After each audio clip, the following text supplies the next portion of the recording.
Hello friends, voice અને vision clear છે? જણાવજો મને. વોઇસ વિઝન બરાબર છે?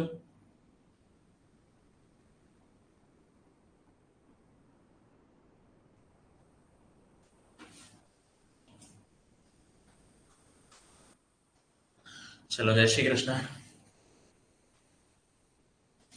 તો આજનું જે સેશન છે એમાં મિડવાઇફરીનો સેકન્ડ લેક્ચર છે. એની અંદર આપણે મિડવાઇફરી જે સબ્જેક્ટ છે લાસ્ટ ટાઈમ જે કરાયું હતું આપણે એનાથી આગળ આગળ વધીશું. ઓકે, ચલો ચાલુ કરીએ છીએ આજનો લેક્ચર. ઓકે, આપણે લાસ્ટ ટાઈમ જોયું હતું કે માસિક સ્રાવની શરૂઆત કઈ રીતે થાય છે, એના માટે કયા કયા હોર્મોન જવાબદાર છે. તો આપણે જોયું હતું હાઇપોથેલેમસ જે ગ્રંથિ છે એમાંથી ગોનેડોટ્રોફિન નામનો જે હોર્મોન છે એ રિલીઝ થાય છે. આ ગોનેડોટ્રોફિન જે હોર્મોન છે એ પિટ્યુટરી ગ્રંથિને બરાબર એક્ટિવ કરે છે. પિટ્યુટરી ગ્રંથિ જે છે ફોલિકલ સ્ટિમ્યુલેટિંગ હોર્મોન અને લ્યુટિનાઇઝિંગ હોર્મોન એને સેક્રેટ કરે છે, એનો સ્ત્રાવિત કરે છે. અને ત્યારબાદ આ જે હોર્મોન છે એ તમારી જે ફિમેલની જે ઓવરી છે, ઓવરીમાં જઈને ઇસ્ટ્રોજન અને પ્રોજેસ્ટેરોન ઉત્પન્ન કરવામાં શું કરે છે? મદદ કરે છે. ચલો, તો હવે આપણે આગળ જોઈએ. નેક્સ્ટ, ઇસ્ટ્રોજન પ્રોજેસ્ટેરોન તમારા જો મેચ્યોર થઈ જાય એટલે કે પ્રોડક્ટ થવાની મતલબ પ્રોડ્યુસ થવાની શરૂઆત થઈ જાય એટલે કે ઉત્પન્ન થવાની શરૂઆત થઈ જાય પછી આપણે કયા કયા પ્રકારના ચેન્જીસ થાય છે જોયું હતું કે છોકરીઓમાં તરુણ અવસ્થામાં પ્રવેશે છે ત્યારે કયા કયા પ્રકારના ચેન્જીસ થાય છે. ઓકે, સો હવે પ્રેગ્નન્સી કઈ રીતે રહે છે, સેફ પીરિયડ કોને કહેવાય, એના વિશે આપણે ચર્ચા કરીશું. ચલો, તો લાસ્ટ ટાઈમ આપણે ચર્ચા કરી હતી, હું અગેન ચર્ચા કરું છું અહીંયા. બરાબર કે આ જે છે એ ગર્ભાશયનો જે ભાગ છે અથવા તો ટોટલી કહેવાય કે હ્યુમન રિપ્રોડક્ટિવ સિસ્ટમ છે, એમાં ફિમેલનું જે પ્રજનન તંત્ર છે એની આકૃતિ છે. આ વજાઇના વાળો ભાગ છે. આપણે લાસ્ટ ટાઈમ બધા ભાગની ચર્ચા કરી હતી એટલે હું ખાસ ચર્ચા નથી કરતો. આ વજાઇના છે, યુટ્રસ એટલે ગર્ભાશય છે, ફેલોપિયન ટ્યુબ છે અને ઓવરી છે. ઓવરીની આસપાસ જે આવેલા છે ને ફિબ્રિયા કહીએ છીએ. આપણે શું કહીએ છીએ? ફિબ્રિયા કહીએ છીએ. આ લાસ્ટ ટાઈમ ચર્ચા કરી હતી. ઓકે, ચલો, તો આ જે લેક્ચર છે મોટે ભાગે ફિમેલ હેલ્થ વર્કર અને મુખ્ય સેવિકાને લગતો છે, તો પણ મલ્ટીપર્પઝ હેલ્થ વર્કરની અંદર આના પ્રશ્નો આવતા હોય છે. બરાબર, એટલે આ છે ઓલમોસ્ટ ફિમેલ હેલ્થ વર્કર છે લેક્ચરમાં. તો જોઈએ હવે પ્રેગ્નન્સી કઈ રીતે રહે છે. ચલો, મને કોઈ કહે છે પ્રેગ્નન્સી રહે છે કઈ રીતે? ચલો જણાવો મને, પ્રેગ્નન્સી કઈ રીતે રહે? તો જ્યારે બરાબર સ્પર્મ સેલ જે છે એ નીચે ફિગર છે બતાવો. સ્પર્મ સેલ અને ઓવમ સેલ. સ્પર્મ સેલ એટલે શુક્રકોષો અને ઓવમ એટલે અંડકોષો. આ શુક્રકોષો અને અંડકોષો બંને ભેગા થાય છે બરાબર આ રીતે. આ માનો કે ઓવમ છે, આ શું છે? ઓવમ છે. આ ઓવમ ની અંદર જો લોટ્સ ઓફ લાખોની સંખ્યાની આજુબાજુમાં શું છે? આ બધા જે છે સ્પર્મ સેલ છે. સ્પર્મ સેલ જ્યારે ઓવમ માં જાય છે તો કોઈ પણ એક સ્પર્મ સેલ છે અહીંયા જઈ શકે છે ઓવમમાં. બરાબર, જેવો સ્પર્મ સેલ આ અંદર જશે કોઈ પણ એક એટલે આ ટોટલી ફર્ટિલાઇઝેશનની ક્રિયા ચાલુ થઈ જશે. બરાબર, કઈ ક્રિયા ચાલુ થઈ જશે? ફર્ટિલાઇઝેશનની ક્રિયા ચાલુ થઈ જશે. Thank you. તો આ જે ફર્ટિલાઇઝેશનની ક્રિયા છે એ દરમિયાન જે સ્પર્મ સેલ અને ઓવમ બંને ભેગા પડે છે. બરાબર, એને આપણે શું કહીએ છીએ? ફલનીકરણ કહીએ છીએ. ગુજરાતીમાં ફલનીકરણ કહેવાય, અંગ્રેજીમાં આપણે ફર્ટિલાઇઝેશન કહીશું. આ ફર્ટિલાઇઝેશન થઈને એક બીજ તૈયાર થાય છે, એક નવો કોષ તૈયાર થાય છે. એ નવા કોષને આપણે ઝાયગોટ કહીએ છીએ. શું કહીએ છીએ? ઝાયગોટ. તો આમ આ ઝાયગોટની બરાબર છે, ઝાયગોટ બનતો હોય છે. આમ શું બનતો હોય છે? તમારો ઝાયગોટ બનતો હોય છે. ઓકે, ચલો ક્લિયર. અહીંયા થોડું ઉપર છેલ્લું સમજાવીશ, પછી હું તમને ડેપ્થમાં આગળ સમજાવીશ કે જે ઝાયગોટ છે બરાબર એની અંદરથી કયું ફોર્મેશન થાય છે, પછી મોરુલા બરાબર ટ્રોફોબ્લાસ્ટોસિસ, આવા અલગ અલગ પ્રકારના ફોર્મેશન છે. એ આપણે જ્યારે ત્યારે આગળ જ્યારે આવશે હું ત્યારે તમને કરાવીશ. અહીંયા ખાલી હું તમને બેઝિક રીતે કહું છું કે ફોલિનિકરણમાં શું થાય છે ફર્ટિલાઇઝેશનમાં. તો ફર્ટિલાઇઝેશન ની અંદર તમારો જે સ્પર્મ સેલ છે એ અને ઓવમ જે છે બંને ભેગા થાય છે અને ફલનીકરણની ક્રિયા કરે છે. એને આપણે શું કહીએ છીએ? ઝાયગોટ કહીએ છીએ. બરાબર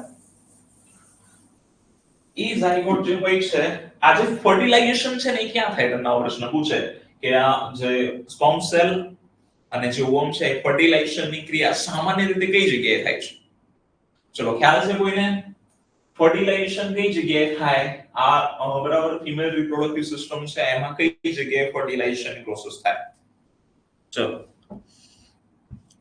બોલો જણાવો શું જવાબ આવશે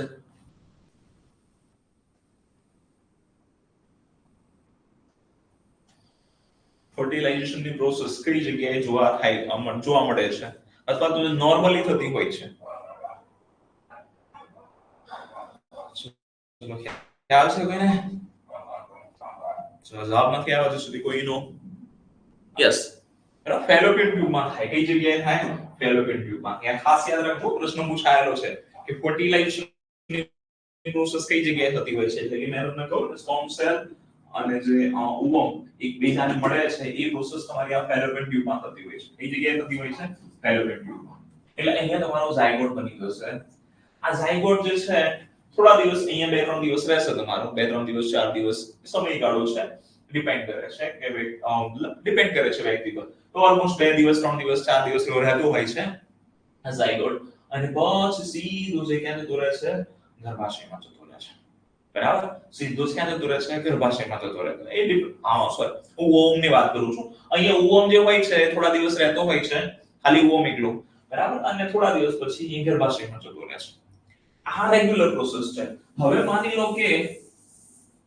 માસિક સ્ત્રાવ કઈ રીતે આવે લાસ્ટ ટાઈમ કરાવ્યું હતું મેં આઈ થિંક કરાવ્યું હતું બરાબર તો એકવાર ફરીથી હું સમજાવી દઉં પછી હું તમને સમજાવું પહેલા માન લો કે આ ઓવરીમાંથી ઓવમ છૂટું પડે છે આપણે જોયું તો લાસ્ટ ટાઈમ મને યાદ છે બરાબર ઓવમ છૂટું પડે છે ઓવમ અહીંયા હોય છે પછી ઓવમ થોડા દિવસ અહીંયા રહે છે 1 દિવસ 2 દિવસ 3 દિવસ અહીંયા રહે છે પછી એ ઓવમ જે છે એ તમારું ક્યાં જતું રહે છે ગર્ભાશયમાં જતું રહે છે ગર્ભાશયમાં જતું રહે બરાબર ધીમે ધીમે પછી થોડા ટાઈમ પછી ગર્ભાશયનું જે એન્ડોમેટ્રિયમ જે સ્ટ્રક્ચર છે બરાબર એ તૂટી જાય છે અને શું થાય છે બ્લીડિંગ થાય છે આને આપણે માસિક સ્ત્રાવ કહીએ છીએ આ માસિક સ્ત્રાવની કન્ડિશન છે હવે પ્રેગ્નન્સીની વાત કરીએ તો પ્રેગ્નન્સીમાં શું થાય છે એઝ ઇટ ઇઝ અહીંયા ઓવમ હતો ઓવમ અહીંયા જ રહેશે બરાબર અહીંયાથી બધા શું આવે છે સેક્સ્યુઅલ ઇન્ટરકોર્સ થાય દરમિયાન સ્પર્મ જે છે અહીંયા બરાબર ઇજેક્યુલેટ થાય છે વજાઇનામાં એમાંથી જે સ્પર્મ સેલ છે સ્પર્મ સેલ બધા દોડતા સ્પર્મ સેલ ઘણા બધા લાખો કરોડોની સંખ્યામાં હોય છે બરાબર થોડા ઘણા પેલી બાજુ આવે થોડા ઘણા આ બાજુ આવે મતલબ ઘણા તો એમને મરી જતા હોય છે વચ્ચે ઓકે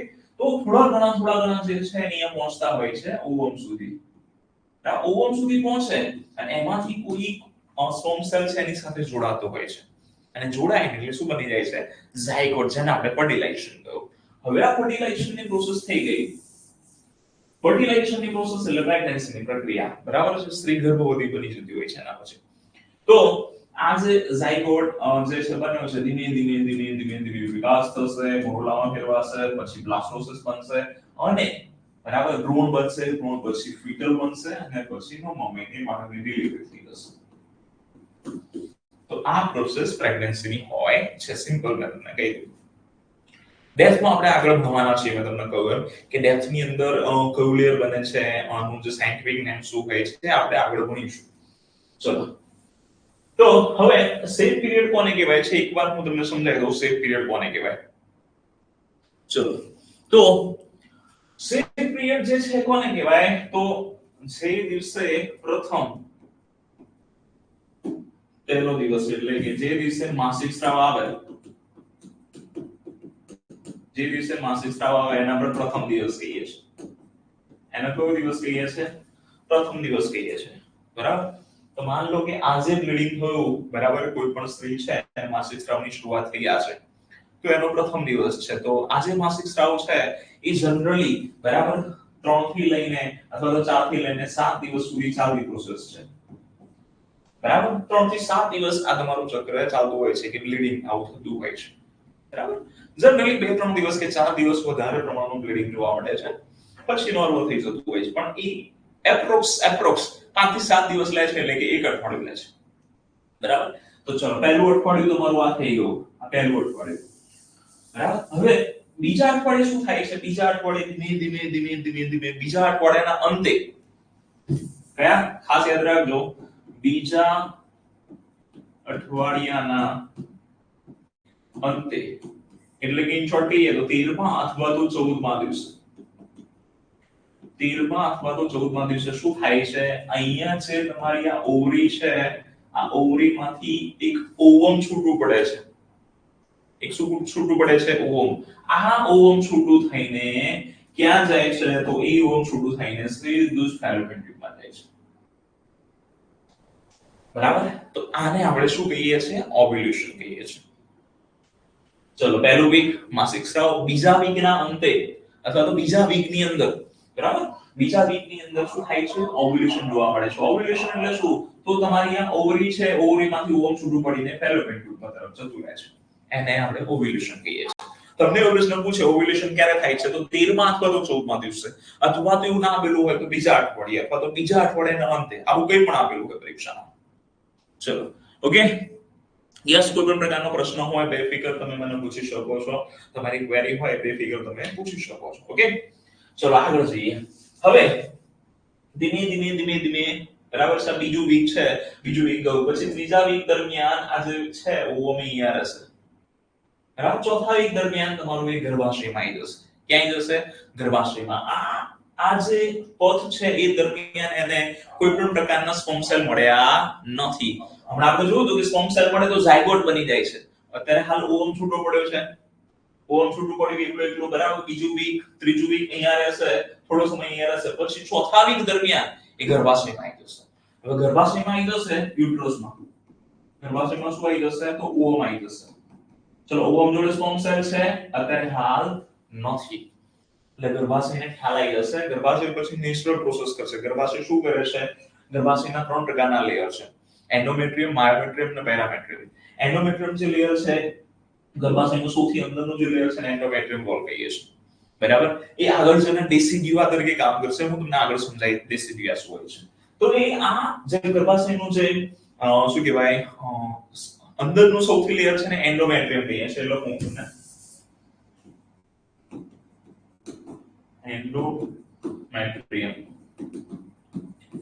ગર્ભાશયનું સૌથી અંદરનું લેયર આ બરાબર દર મહિને અહીંયા એનું જે સ્ટ્રક્ચર છે એક પ્રકારની ગાદી કહેવાય ડેવલપ થતું હોય છે પણ અહીંયાથી ઓવમ એકલો જ આવે છે તો આ જે સ્ટ્રક્ચર હોય છે એન્ડોમેટ્રિયમ બરાબર એ તૂટી જાય છે અને પછી બરાબર છે નેક્સ્ટ વીક એ બ્લીડિંગ થાય છે એને આપણે શું કહીએ છીએ ફરીથી માસિકનો પ્રથમ દિવસ માસિક સ્રાવનો શું કહીશું આપણે પ્રથમ દિવસ તો મેં તમને અહીંયા 4 વીક સમજાયા કે કઈ રીતે પ્રોસેસ ચાલતી હોય છે 4 વીકમાં પહેલા વીકમાં માસિક સ્રાવ આવે છે બીજા વીકમાં ઓવમ પ્રોડ્યુસ થાય છે ત્રીજા વીકમાં ટ્રાવેલિંગ કરે છે ચોથા વીકમાં ટ્રાવેલિંગ કરીને આવી જાય છે અને એ એકલું હોય છે એટલે બરાબર છે ગર્ભ રહેતો નથી તો જે ગર્ભની ગાદી છે ઇન શોર્ટ આપણે એન્ડોમેટ્રિયમ વોલ છે તૂટી જાય છે અને પાછું જે બ્લીડિંગ થાય છે એ તમારું નેક્સ્ટ વીક એટલે પહેલું વીક આવી ગયું મીન્સ કે એને આપણે માસિક સ્રાવ કહીએ છીએ તો અહીંયા તમે જુઓ કે પ્રેગ્નન્સી રહેવાના ચાન્સીસ ક્યારે હોય છે ચલો તો પહેલા અઠવાડિયામાં અહીંયા કે ઓમ હોતું નથી કે ઓમ હોય છે નથી હોતું પહેલા અઠવાડિયે શું થાય છે અહીંયાથી બ્લીડિંગ થાય છે તો આ દરમિયાન જો બરાબર સ્પર્મ સેલ નો મારો થશે સ્પર્મ સેલ ઇજેક્યુલેટ થાય તો પ્રેગ્નન્સી રહે જ નહીં કારણ કે એને ક્યાંય ઓવમ મળશે નહીં એટલે જો માસિક સ્રાવના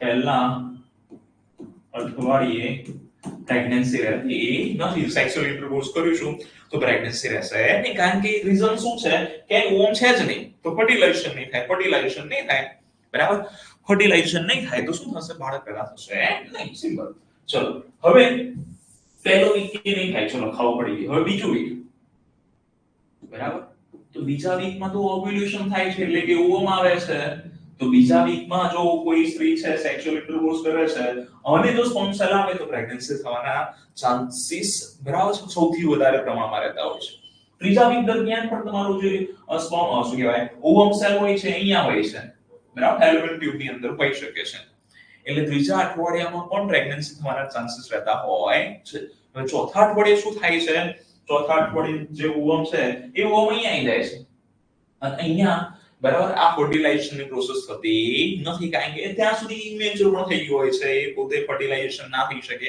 એવું બની ગયું હોય છે બરાબર એટલે કે પહેલા અઠવાડિયે તો થશે નહીં બીજા અઠવાડિયે પ્રેગ્નન્સી રહે તો હારે ત્રીજા અઠવાડિયે રહે તો હા રહે, ચોથા અઠવાડિયે રહેશે પ્રેગ્નન્સી ના, તો પહેલા બરાબર બીજા ત્રીજા અને ચોથા, પહેલા અઠવાડિયે અને ચોથા અઠવાડિયે પ્રેગ્નન્સી રહેતી નથી, બીજા અને ત્રીજા અઠવાડિયે પ્રેગ્નન્સી રહે છે. ચલો ખ્યાલ આવી ગયો. તો આને આપણે શું કહીશું, સેફ પીરિયડ કહીશું અથવા તો સલામત ગાળો કહીશું. અને આ ક્રિયા દ્વારા બાળક આપણે પેદા બરાબર બાળક પેદા કરવામાં અંતર રાખીએ છીએ એટલે કે કીટુ નિયોજન અપનાવીએ છીએ આ ગાળાને, તો આ ગાળાને કેલેન્ડર મેથડ પણ કહેવામાં આવે છે. ચલો ક્લિયર, કોઈ ક્વેરી હોય તો જણાવી શકો છો. ચલો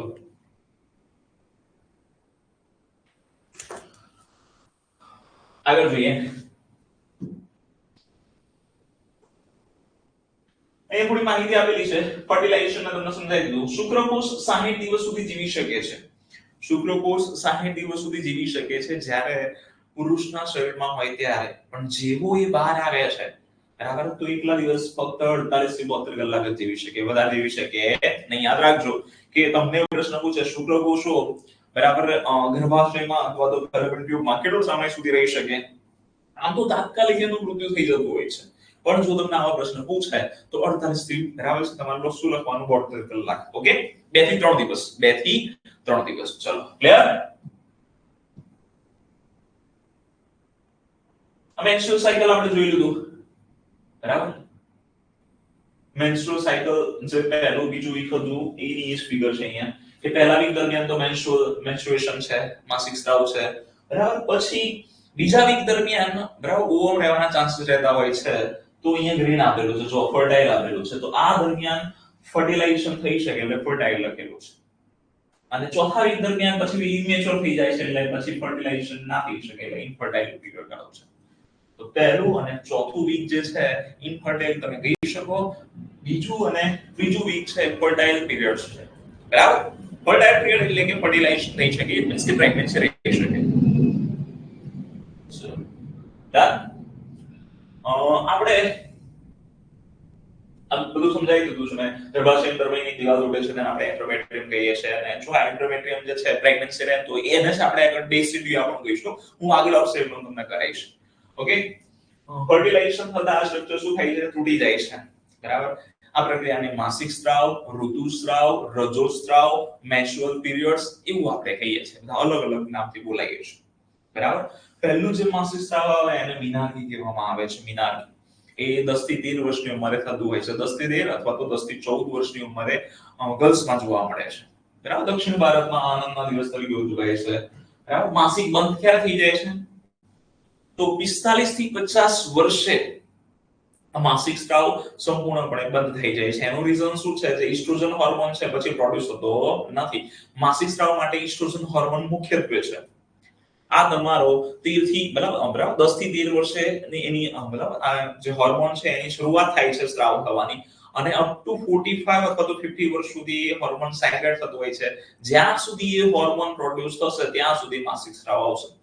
ઘણી સ્ત્રીઓને 51 વર્ષે, 52 વર્ષે, 53 વર્ષે પણ માસિક સ્ત્રાવ આવતો હોય છે. એનું રીઝન એ જે છે કે એમના શરીરમાં ઈસ્ટ્રોજન સતત પ્રોડ્યુસ થાય છે, પણ ઓલમોસ્ટ બધાને કહીએ કે 55 વર્ષ પછી આ જે હોર્મોન છે પ્રોડ્યુસ નથી થતો બરાબર. મોટા ભાગે તો બરાબર 45 થી 50 વર્ષમાં આ હોર્મોન જે છે બંધ થઈ જાય છે, એના લીધે પછી માસિક સ્ત્રાવ આવતું નથી. અને માસિક સ્ત્રાવ પરમિનન્ટલી બંધ થઈ જાય છે એને આપણે શું કહીએ છીએ, તો એને આપણે રજો નિવૃત્તિ ગુજરાતીમાં કહીએ છીએ, અંગ્રેજીમાં તમારે યાદ રાખવાનું છે મેનોપોઝ કહેવામાં આવે છે બરાબર. ચલો શું કહેવાય છે, મેનોપોઝ. મેનોપોઝ. ઓકે, આગળ જોઈએ નેક્સ્ટ. લિકોરિયા એટલે શું પૂછાયેલો પ્રશ્ન છે, આ બંને પ્રશ્નો પૂછાયેલા છે બરાબર. એમનોરિયા એટલે શું, એમનોરિયા એટલે માસિક સ્ત્રાવ ન આવવું. માસિક સ્ત્રાવ ન આવે એને આપણે એમનોરિયા કહીશું. પરમિનન્ટલી ના આવે તો મેનોપોઝ. ઓકે, માસિક સ્ત્રાવ ન આવે તો એમનોરિયા, પરમિનન્ટલી બંધ થઈ જાય તો મેનોપોઝ કહેવાય. આગળ બીજી મેં બરાબર ટર્મિનોલોજી લખેલી છે પણ જોઈશું. પછી લ્યુકોરિયા. લ્યુકોરિયા એટલે શું, લ્યુકો જ્યાં આવે ને ત્યાં સફેદ વસ્તુ હોય એવું સમજવાનું બરાબર. જ્યાં લ્યુકો આવે ને એ એક બરાબર વ્હાઇટ કલર ને લગતું જ હોય. લ્યુકોરિયા ઇટ મીન્સ કે સફેદ પ્રકારનો ડિસ્ચાર્જ થવો. શ્વેત પ્રદર ગુજરાતીમાં કહેવાય છે વ્હાઇટ ડિસ્ચાર્જ. શું જોવા મળે છે, વ્હાઇટ ડિસ્ચાર્જ જોવા મળે છે.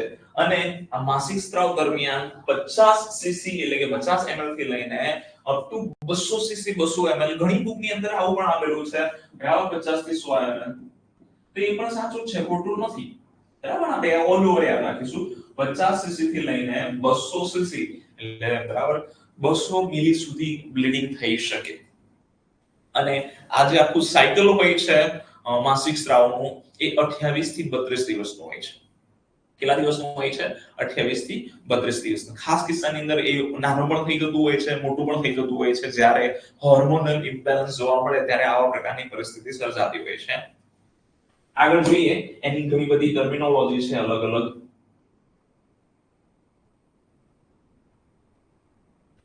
ચલો મેં તમને આ તો કરાવી દીધું છે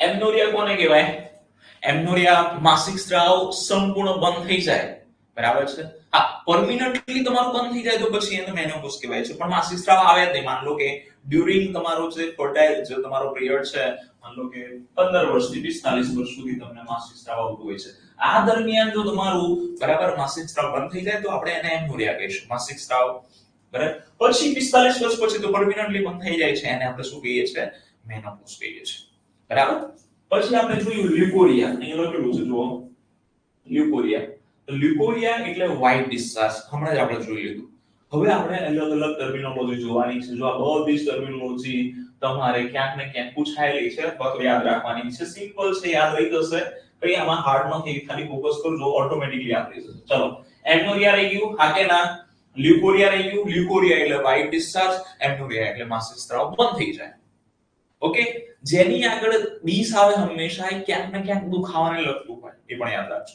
જ્યાં ડીસ લખેલું હોય ને ક્યાંક ને ક્યાંક બરાબર એ દુખાવાને લગતું હોય તો તમને પ્રશ્ન પૂછાય કે બરાબર ડિસમેનોરિયા કોને કહેવાય ડિસમેનોરિયા તો માસિક સ્ત્રાવમાં હેવી મતલબ ખતરનાક જે દુખાવો થાય બરાબર છે એને આપણે શું કહીએ છીએ ડિસમેનોરિયા કહીએ છીએ માસિકમાં બહુ જ તમને શું થાય છે પેઇનફુલ માસિક સ્ત્રાવ થાય એને આપણે ડિસમેનોરિયા કહીએ છીએ ચલો પહેલું એમનોરિયા માસિક સ્ત્રાવ બંધ થઈ જાય લ્યુકોરિયા વ્હાઇટ ડિસ્ચાર્જ આવે બરાબર પછી તમને વાત કરીએ તો ડિસમેનોરિયા ડિસ લાગી ગયો એટલે દુખાવો ચલો હાઇપો તમને આ તો ખબર જ છે તમે હેલ્થના સ્ટુડન્ટ છો આરોગ્યના સ્ટુડન્ટ છો બે મિનિટ તમને ખબર છે હાઇપર અને હાઇપો હાઇપર એટલે વધુ થાય હાઇપર એટલે શું થાય વધુ અને હાઇપો એટલે શું થાય ઓછું થાય આ તમને ખબર જ છે વારંવાર આવી ટર્મિનોલોજી આવે છે હાઇપરટેન્શન હાઇપોટેન્શન આપણે ભણેલા છે હાઇપરથાઇરોઇડિઝમ હાઇપોથાઇરોઇડિઝમ હાઇપોકેલ્સીમિયા હાઇપરકેલ્સીમિયા બરાબર હાઇપોગ્લાયસીમિયા હાઇપરગ્લાયસીમિયા ક્યાંક ને ક્યાંક આ બધું આવતું હોય છે તમારું ચલો નેટવર્ક ઇશ્યુ આવે છે કોઈને હા કે ના નેટવર્ક ઇશ્યુ છે કોઈને હોય તો જણાવી શકો છો ચલો તો હાઇપો એટલે શું થાય ઓછું તો ઓછું માસિક સ્ત્રાવ આવે બહુ ઓછું બ્લીડિંગ આવે એને આપણે હાઇપોમેનોરિયા કહીશું આમાં કઈ યાદ રાખવાની જરૂર નથી હાઇપો પણ ખબર છે તમને મેનોરિયા એટલે માસિક સ્ત્રાવ ચલો નેટવર્ક ઓકે છે ચેક કરી લેજો બરાબર હવે આપણે જોઈએ ઓલી અને પોલી ઓલી નો મીનિંગ થાય ઓછું અને પોલી નું મીનિંગ થાય વધારે વધુ ઘણું બધું એમ જો ફરીથી અહીં લખું છું ઓલી એટલે ઘણું ઓછું અને પોલી એટલે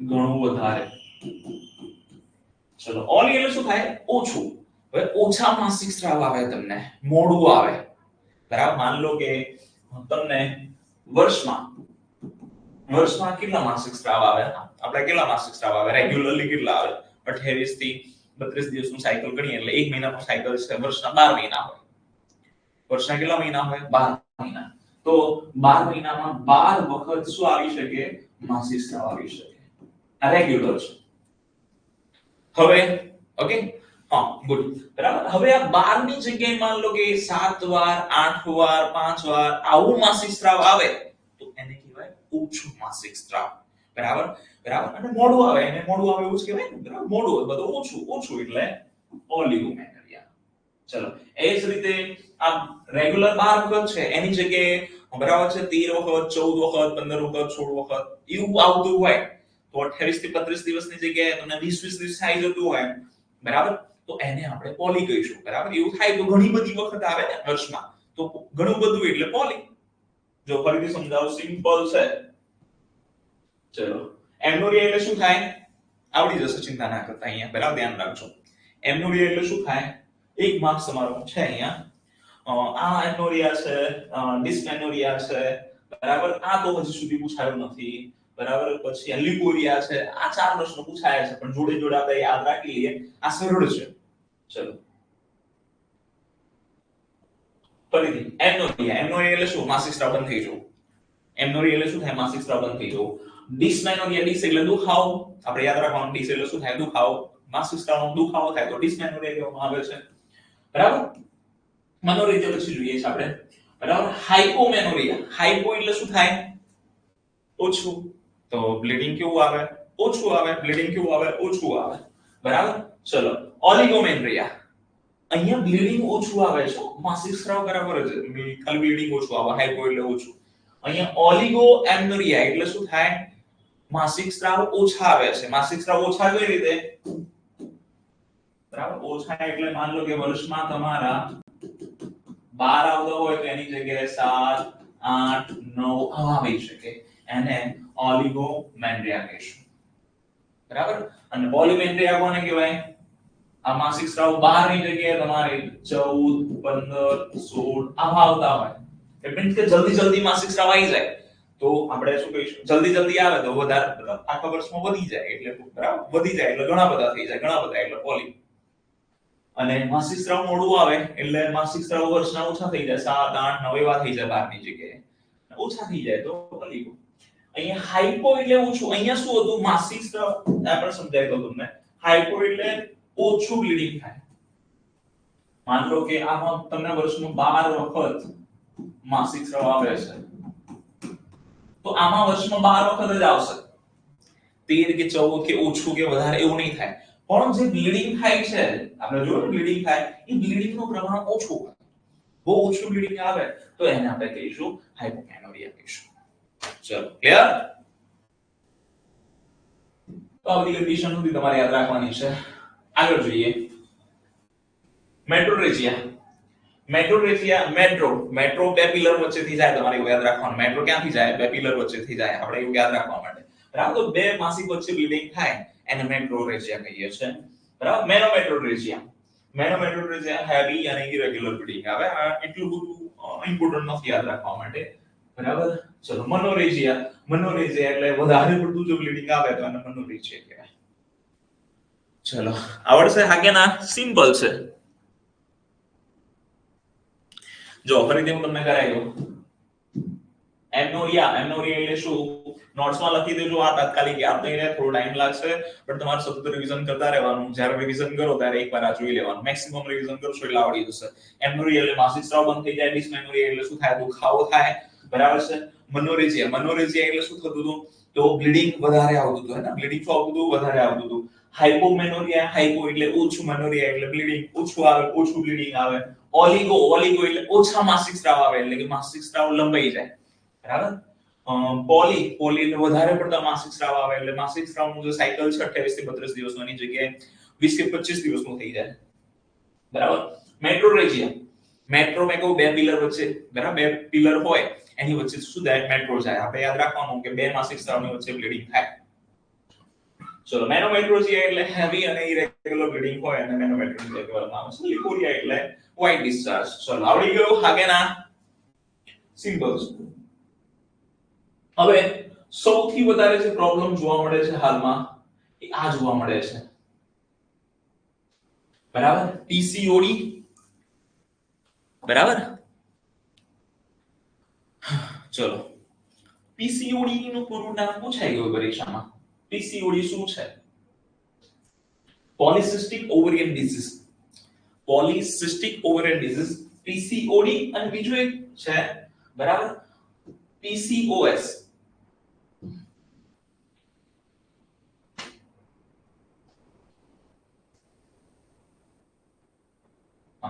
પીસીઓએસ બરાબર પોલિસિસ્ટિક ઓવરી સિન્ડ્રોમ. આ બંનેમાં શું તફાવત છે હું તમને સમજાવીશ હવે.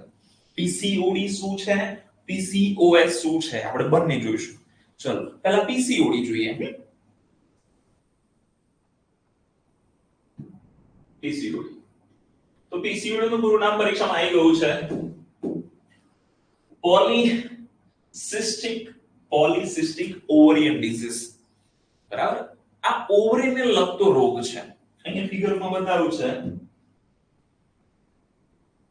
બરાબર. આ નોર્મલ ઓવરી છે તમારી. આ રીતે જુઓ, આ શું છે? નોર્મલ ઓવરી, મતલબ નોર્મલ પ્રકારની ઓવરી છે. ઓવરી એટલે કે તમારું જે અંડપિંડ છે એની વાત છે. બરાબર. અને આ પોલિસિસ્ટિક છે. તો જે અહીંયા ફોર્મેશન જોવા મળે એની જગ્યાએ ફોર્મેશન જે ઓવરીના ફોર્મેશન હોય એમાં ચેન્જીસ થઈ જાય છે. એના કોષોમાં શું થઈ જાય છે? બદલાવ આવી જાય છે. અને એના લીધે જે રોગ થાય, બરાબર, એને આપણે શું કહીએ છીએ? પોલિસિસ્ટિક ઓવરિયન ડિઝીઝ કહીએ છીએ. પોલિસિસ્ટિક ઓવરિયન ડિઝીઝ કહીએ છીએ.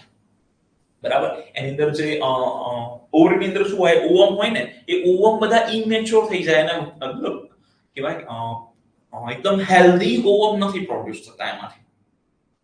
ચલો ફરીથી યસ સિમરન મંસૂરી ક્યારેક ક્યારેક કામ આવી શકે ઉપર છે. લોક બહુ ટેસ્ટમાં નહીં પૂછાય એમાં. ચલો તો પીસીઓડી અને પીસીઓએસ શું હોય છે જોઈએ. અત્યારની જે ગર્લ્સ હોય છે એનો કોમન પ્રોબ્લેમ છે. અત્યારની જે મહિલાઓ છે એમનામાં મોટા ભાગે જોવા મળે છે અને આ ધીમે ધીમે વધી રહ્યું છે. બરાબર. પીસીઓડી અને પીસીઓએસ. પીસીઓડી નું પૂરું નામ શું છે? Polycystic ovarian disease. Polycystic ovarian disease એની અંદર જે ઓવરી હોય છે એના કોષોમાં બદલાવ થઈ જાય છે અને જે ઓવમ મેચ્યોર થવા જોઈએ એ ઓવમ મેચ્યોર બરાબર થતા નથી. એના લીધે તો મતલબ શું કહેવાય, ઘણી બધી પ્રોબ્લેમ્સ જોવા મળે છે. જોઈએ કઈ કયા પ્રકારની પ્રોબ્લેમ જોવા મળે છે. એના કારણો શું છે?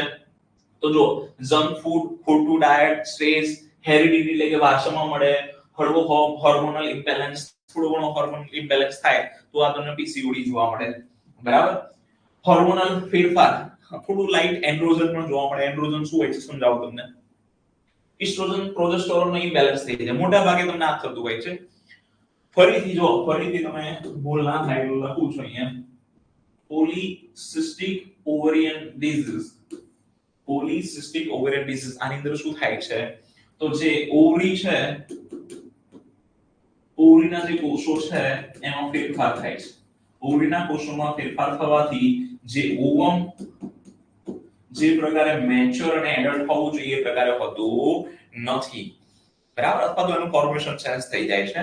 એના લીધે, બરાબર, એના લીધે પેલું તો એન્ડ્રોજન આ બહુ ઓછું છે. મતલબ હમણાં એન્ડ્રોજન આગળનો જે રોગ છે ને એની અંદર એન્ડ્રોજન નો લેવલ વધી જાય છે. એન્ડ્રોજન શું હોય છે કહું તમને. બરાબર. એ છોડો અત્યારે હાલ.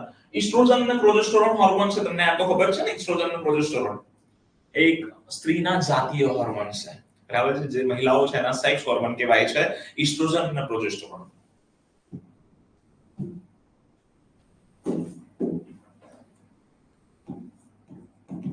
ઇસ્ટ્રોજન અને પ્રોજેસ્ટેરોન.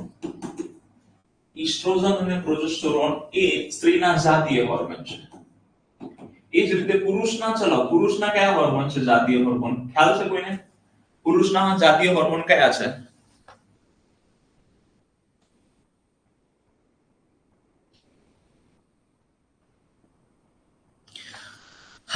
આજે મે બી એપ્લિકેશનમાં થોડો પ્રોબ્લેમ છે એટલે જ ઘણા લોકો નથી જોઈન થઈ શક્યા. મિત્રનો મેસેજ આવ્યો છે. કઈ નહીં, સો કે જે પણ મિત્રો જોઈન નથી શક્યા એ રેકોર્ડેડ ફોર્મમાં જોઈ લેશે. બરાબર. યસ. પુરુષના જે જાતીય હોર્મોન છે પહેલો ટેસ્ટોસ્ટેરોન છે અને બીજો છે એન્ડ્રોજન. આ પણ યાદ રાખજો. એન્ડ્રોજન. આ ટેસ્ટોસ્ટેરોન અને એન્ડ્રોજન જે છે એ પુરુષના જાતીય હોર્મોન છે. જ્યારે ઇસ્ટ્રોજન આ એન્ડ્રોજન થી જ તમારું જે એન્ડ્રોઇડ છે ને, એન્ડ્રોઇડ એ એન્ડ્રોજન અહીંયાથી, એન્ડ્રોઇડ તમે મોબાઈલ યુઝ કરો છો ને અહીંયાથી જોડાયેલો છે એન્ડ્રોજન માંથી. બરાબર. તો ટેસ્ટોસ્ટેરોન અને એન્ડ્રોજન એ પુરુષના જાતીય હોર્મોન છે. ઇસ્ટ્રોજન અને પ્રોજેસ્ટેરોન એ બરાબર ફિમેલના એટલે કે સ્ત્રીઓના જાતીય હોર્મોન છે. તો હવે જ્યારે સ્ત્રીઓને પોલિસિસ્ટિક ઓવરિયન ડિઝીઝ થાય છે ત્યારે શું થાય છે? તો ઇસ્ટ્રોજન અને જે પ્રોજેસ્ટેરોન છે, પ્રોજેસ્ટેરોન બરાબર, આ હોર્મોનનું ઇમ્બેલેન્સ થઈ જાય છે. શું થઈ જાય છે? ઇમ્બેલેન્સ થઈ જાય. મને કહો એસ્ટ્રોજન ના પ્રોજેસ્ટેરોન ની ઇમ્બેલેન્સ થઈ જાય તો શું શું તકલીફ પડે? તો ઈ બધી જ પ્રકારની તમને તકલીફ પડે. બરાબર, પણ આમાં એટલું બધું નોર્મલ હોય છે, એટલું બધું કઈ ખાસ હોતું નથી. જો કયા પ્રકારની, બરાબર, કયા પ્રકારના લક્ષણો જોવા મળે છે? માસિક અનિયમિત આવવા, પીરિયડ્સ મોડા આવવા, વેઇટ ગેઇન થવું, એકની થઈ જાય છે, થોડી ખીલીયું થાય છે ને, બરાબર, તો એ થાય. અને ફર્ટિલિટી સામાન્ય રીતે સારી હોય છે, આની અંદર એટલું તકલીફ પડતી નથી ફર્ટિલિટીમાં. ચલો, તો આને આપણે કહ્યું, બરાબર, પીસીઓડી. ચલો, ક્લિયર? Polycystic ovarian disease. આ એકદમ નોર્મલ પ્રકારનો રોગ છે. હવે એનાથી થોડું રૌદ્ર સ્વરૂપ વાળો જે રોગ છે, જે ઓવરીને લગતો છે, એ પીસીઓએસ છે. બરાબર, પીસીઓએસ, પોલિસિસ્ટિક ઓવરી સિન્ડ્રોમ. સિન્ડ્રોમ એટલે તમને ખબર છે, ઘણા બધા રોગોનો સમૂહ અથવા તો ઘણા બધા લક્ષણોનો સમૂહ એના સિન્ડ્રોમ કહેવાય. પીસીઓડી એક હોર્મોનલ અને મેટાબોલિક સિન્ડ્રોમ છે. તમારા આખા બોડીના હોર્મોનને અફેક્ટ કરે છે. બરાબર, તમારા જે બોડીના હોર્મોન છે, દરેક હોર્મોનને ઇફેક્ટ કરે છે, જેમ કે ઇન્સ્યુલિન છે, એસ્ટ્રોજન છે, પ્રોજેસ્ટેરોન છે, એન્ડ્રોજન છે. બરાબર, તો આવું તમે મને પૂછી શકો કે સાહેબ સ્ત્રીઓ, બરાબર, એન્ડ્રોજન તો જે છે પુરુષનો હોર્મોન છે. હમણાં તમે ઉપર પણ કરાવેલો સ્ત્રીમાં, અને અહીંયા પણ તમે કીધું. તો એન્ડ્રોજન હોર્મોન છે, પુરુષનો જાતીય હોર્મોન છે, પણ થોડા ઘણા પ્રમાણમાં સ્ત્રીઓની અંદર જોવા મળે છે. યાદ રાખજો. ઘણી સ્ત્રીઓને જોડો તમે દાઢી આવવાની શરૂઆત થઈ જાય છે. ઘણા લોકોને હોય છે ને કે અહીંયા, બરાબર, હેર ગ્રોથ થતો હોય છે. બરાબર, પછી શું કહેવાય, લિપ્સના ઉપરના ભાગે પણ હેર વધી જતા હોય છે.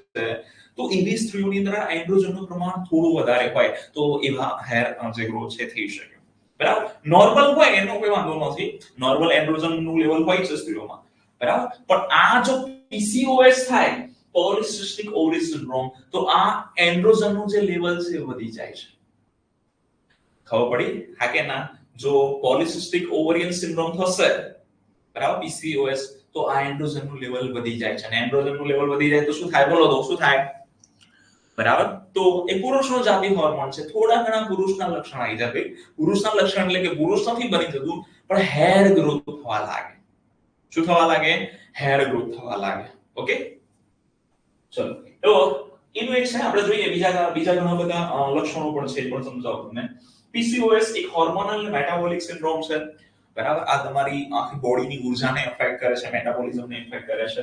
ઇન્સ્યુલિન રેઝિસ્ટન્સ, બરાબર, ઇન્સ્યુલિન રેઝિસ્ટન્સ થઈ શકે, એના લીધે પણ થતું હોય છે. પછી હાઈ એન્ડ્રોજનનું લેવલ વધી જતું હોય છે.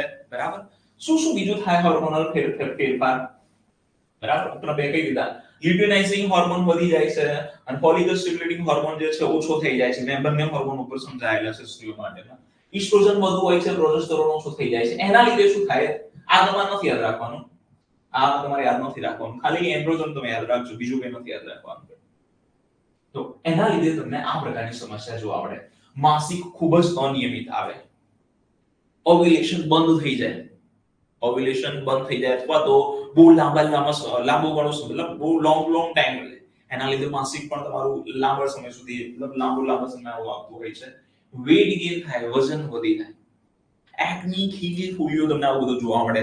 આ રીતે જોવા મળે.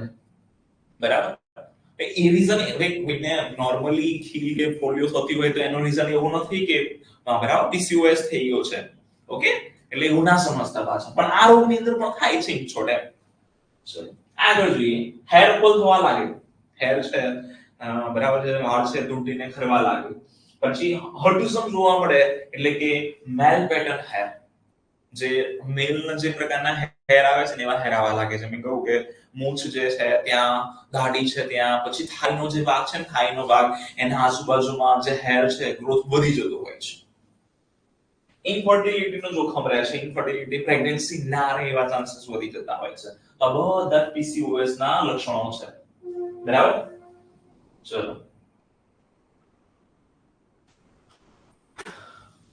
પીસીઓએસ એટલે સિન્ડ્રોમ, અને પીસીઓડી એટલે ડિઝીઝ. ડી આવે ડિઝીઝ, એસ આવે સિન્ડ્રોમ.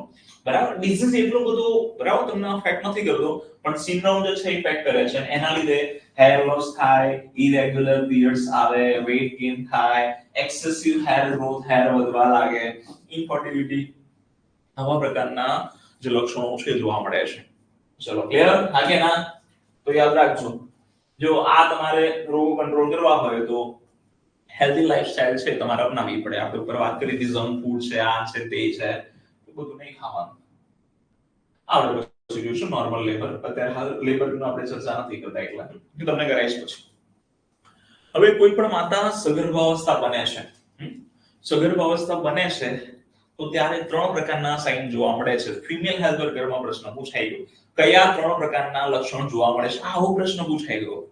તો પ્રિઝમ્પટિવ સાઇન જોવા મળે છે, પ્રોબેબલ સાઇન જોવા મળે છે, પોઝિટિવ સાઇન જોવા મળે છે. બરાબર. પ્રિઝમ્પટિવ એટલે સંભવતઃ એવું થાય, બરાબર. પ્રોબેબલ એટલે એનો પણ મીનિંગ એવો જ થાય, શક્યતાને લગતું, બરાબર, શક્યતા હોય એવી. અને પોઝિટિવ એટલે કે હકારાત્મક લક્ષણો. એટલે ગુજરાતીમાં તમે જોવા જશો તો પહેલા બીજાનું સરખું થશે, પણ આપણે ઇંગ્લિશ વડે યાદ રાખીશું. Presumptive sign, probable sign, positive sign. ખાસ યાદ રાખજો, ફિમેલ હેલ્થ વર્કરમાં આમાંથી 3 પ્રશ્ન આવી. પહેલા તો પ્રશ્ન આવ્યો કે સગર્ભાવસ્થા દરમિયાન કયા પ્રકારના લક્ષણો નીચેનામાંથી જોવા મળે છે? ઓપ્શન એ હતો પ્રિઝર્વેટિવ સાઇન, ઓપ્શન બી હતો બરાબર પ્રોબેબલ સાઇન, ઓપ્શન સી હતો પોઝિટિવ સાઇન અને ડી હતો તમામ. તો શું જવાબ આવે? તમામ જવાબ આવે. કેમ કે 3 પ્રકારના જોવા મળે છે એટલે. હવે પાછા પ્રિઝર્વેટિવ સાઇન એટલે કે આ જે પ્રિઝર્વેટિવ લક્ષણો છે એ કયા પ્રકારના છે? તો ઘણા બધા પ્રકારના છે, એ આપણે જોઈશું. પછી પ્રોબેબલ સાઇન છે એ પણ ઘણા બધા પ્રકારના છે, એ પણ જોઈશું. પોઝિટિવ સાઇન છે એ પણ ઘણા બધા અંદર સબ ટોપિક આવે છે, સબ બરાબર છે, સબ સાઇન આવે છે, તો એ પણ આપણે જોઈએ. સૌથી પહેલા આપણે જોઈએ પ્રિઝર્વેટિવ સાઇન, બરાબર. ચલો થોડું આ તમને પ્રિઝર્વેટિવ સાઇન છે, થોડા અંદર વૈજ્ઞાનિકોના નામ છે, એટલે થોડું શું કહેવાય, વૈજ્ઞાનિકોનું નામ આવશે એટલે થોડું કદાચ હાર્ડ લાગી શકે, પણ ત્યાં નામ શોધ આવડી જશે. નેક્સ્ટ જોઈએ પ્રિઝર્વેટિવ સાઇન.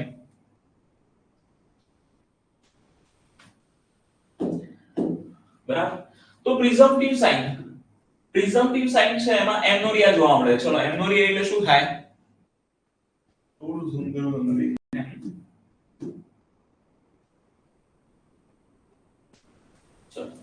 પ્રિઝર્વેટિવ સાઇન ની અંદર કયા પ્રકારના લક્ષણોનો સમાવેશ થાય છે? આવો પણ પ્રશ્ન પૂછાય છે પરીક્ષામાં. સાહેબ યાદ રાખવાના છે. હા, પ્રિઝર્વેટિવ, પ્રોબેબલ ને મેં જે તમને કરાય પોઝિટિવ, એ ત્રણે ત્રણ તમારે યાદ રાખવાના છે. પ્રિઝર્વેટિવ માં કયા કયા આવે છે એ પણ તમારે યાદ રાખવાના છે. બરાબર. ચલો યસ ગુડ હેતલ પરમાર. એમનોરિયા જે છે એમાં તમારું માસિક સ્રાવ બંધ થઈ જાય. માસિક સ્રાવ શું થઈ જાય? બંધ થઈ જાય. એને આપણે શું કહીશું? એમનોરિયા કહીશું. પછી બ્રેસ્ટ ચેન્જીસ જોવા મળે, હે ને? સ્તનની અંદર સ્તનમાં ફેરફાર જોવા મળે. કેવા ફેરફાર જોવા મળે આગળ જોઈશું આપણે. હવે એરિયોલાની જે સાઈઝ છે મોટી થઈ જતી હોય છે ને બધું આવશે, બરાબર. અંદર દૂધનો ભરાવ થતો હોય જશે. પછી થોડા એની સાઈઝ થોડી એન્લાર્જમેન્ટ જોવા મળે, એટલે કે સ્તનની સાઈઝ વધી જતી હોય છે. તો આવું બધું જોવા મળે છે, જોઈશું આગળ. મોર્નિંગ સિકનેસ જોવા મળે છે. પ્રશ્ન પૂછાઈ ગયો, એમનોરિયા પૂછાઈ ગયો. મોર્નિંગ સિકનેસ એટલે શું? મોર્નિંગ સિકનેસ એટલે શું? તો બરાબર ઉબકા, નોઝિયા, વોમિટિંગ, ઉલટી. પ્રેગ્નન્સીના જે શરૂઆતનો સમયગાળો છે, ખાસ કરીને 1 થી 3 મહિના છે, એ દરમિયાન મોર્નિંગ સિકનેસ જોવા મળે છે. મોર્નિંગ સિકનેસ એટલે શું? તો આ સમયગાળા દરમિયાન ઉબકા ઉલટીનું પ્રમાણ જોવા મળે. તમને ઉબકા આયા જ કરે, ક્યારેક વોમિટિંગ પણ થઈ જાય, બરાબર. એને આપણે શું કહીએ છે? તો મોર્નિંગ સિકનેસ કહીશું. શું કહીશું? મોર્નિંગ સિકનેસ કહીશું. પછી બ્લેડર ઇરિટેબિલિટી. બ્લેડર એટલે શું થાય? તો મૂત્રાશય થાય. તમને ખબર છે ગર્ભાશયની સાઈઝ નાની હોય છે, પણ ધીમે ધીમે બાળક જેમ જેમ મોટું થાય એમ ગર્ભાશયની સાઈઝ વધતી જતી હોય છે. ગર્ભાશયના પાછળના ભાગે મૂત્રાશય હોય છે, એટલે ગર્ભાશય જેવી એની સાઈઝ મોટી થાય. માની લો કે આ ગર્ભાશય છે, એની પાછળ મૂત્રાશય છે, તો ગર્ભાશયની સાઈઝ જેવી મોટી થશે એવું તમારા મૂત્રાશય પર આવશે, બરાબર. એટલે કે બ્લેડર પર એક પ્રકારનું પ્રેશર આવે. પ્રેશરના લીધે વારંવાર તમને મૂત્રસ્રાવ કરવાની, બરાબર, મૂત્રસ્રાવ મતલબ યુરિનેશન માટે જવું પડે. ચલો ક્લિયર? આગે ના ફરીથી પ્રિઝર્વેટિવ સાઇનમાં કયા કયા પ્રકારના લક્ષણો થાય છે? એમનોરિયા જોવા મળે, બ્રેસ્ટ ચેન્જીસ જોવા મળે, મોર્નિંગ સિકનેસ જોવા મળે, બરાબર, બ્લેડર ઇરિટેબિલિટી જોવા મળે છે, એટલે કે જે મૂત્રાશય છે વારંવાર ખાલી કરવા જવું પડે. ઇટ મીન્સ કે આપણે સિમ્પલ ભાષામાં કહીએ તો વારંવાર પેશાબ આવવું. સ્કિન ચેન્જીસ, સ્કિન ની અંદર ચેન્જીસ થાય છે, તમારા જે ચહેરા છે એની ઉપર, બરાબર, ડાઘા જોવા મળે છે, બરાબર, પિગમેન્ટ જોવા મળે, હાઇપર પિગમેન્ટેશન, અને ડાઘા જોવા મળે, અને ક્લોઝમાં કહેવાય. એને શું કહેવાય? ક્લોઝમાં કહેવાય. પછી આ જે તમારું પેટ છે, બરાબર, પછી તમારું જે થાઈ છે, બરાબર, જે સાથળ, એના ભાગમાં સ્ટ્રેચ માર્ક જોવા મળે, અલગ અલગ પ્રકારના, પટ્ટી ખેંચાયેલી હોય એવા સ્ટ્રેચ માર્ક જોવા મળે. ઓકે, તો એ પણ આપણે જોઈશું આગળ. અને ક્વિકનિંગ એટલે ક્વિકનિંગ, હલવું, બાળકનું હલવું કહેવાય ક્વિકનિંગ. તો એવા પ્રકારના જે લક્ષણો છે બધા પ્રિઝર્વેટિવ સાઇનમાં આવે છે. ચલો રહેશે યાદ આગળના.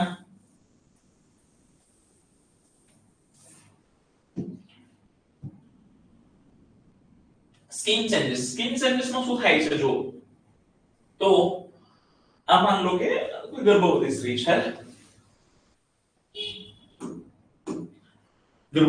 છે, સ્કિન ચેન્જીસ માં શું થાય છે? પહેલું મેં કહું કે આંખોની નીચે કુંડાળા થઈ જાય છે, સ્કિન ઉપર હાઇપર પિગમેન્ટેશન જોવા મળે છે, હે ને, બ્લેક કલરના ડોટ્સ ને આવું થઈ જતું હોય છે.